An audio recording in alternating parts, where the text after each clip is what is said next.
বাথরুমে প্রবেশের পূর্বে যদি আপনি এই 4টি কাজ না করেন, আপনার জীবনে একটি কালো অধ্যায় নেমে আসবে, যা জানলে আপনি অবাক হয়ে যাবেন। এমনও হতে পারে আপনাকে জিনে ধরবে, এমনও হতে পারে বাথরুমের মধ্যে আপনার মৃত্যু হতে পারে। প্রিয় ভাইয়েরা আমার, অনেকেই আমাদেরকে কল দিয়ে বলেন যে ভাই, আমি তো বাথরুমে যাওয়ার পর আমাকে জিনে ধরেছে। তারা শুধুমাত্র এই 4টি কাজ না করার কারণে এরকম হয়েছে। 4টি কাজ কি কি এখন আমি বলে দিচ্ছি। 1 নাম্বার কাজ হলো বাথরুমে যাওয়ার সময় বাম পা দিয়ে প্রবেশ করতে হবে, কারণ ওইটা হলো খারাপ জায়গা, জিন থাকার জায়গা। যদি জিনের মধ্যে আমরা যদি ভালো কাজের মতো করে যাই, সেটা ভালো হবে না। এই জন্য আমাদের যখন আমরা বাথরুমের মধ্যে যাব, তখন আমরা বাম পা দিয়ে প্রবেশ করব। 2 নাম্বার হলো জুতা স্যান্ডেল পায়ে রাখবো। 3 নাম্বার হলো মাথা ঢাকিয়ে রাখবো।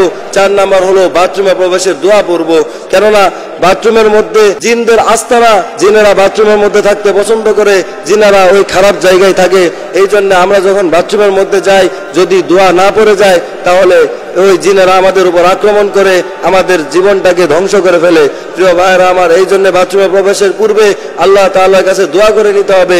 বাথরুমে প্রবেশের পূর্বে দোয়াটি হলো, আল্লাহুম্মা ইন্নী আউযু বিকা মিনাল খুবুসি ওয়াল খাবাইস। হে আল্লাহ, আমি আপনার কাছে যত সব জিন শয়তান আছে, এগুলোর অনিষ্ট থেকে পানা চাচ্ছি।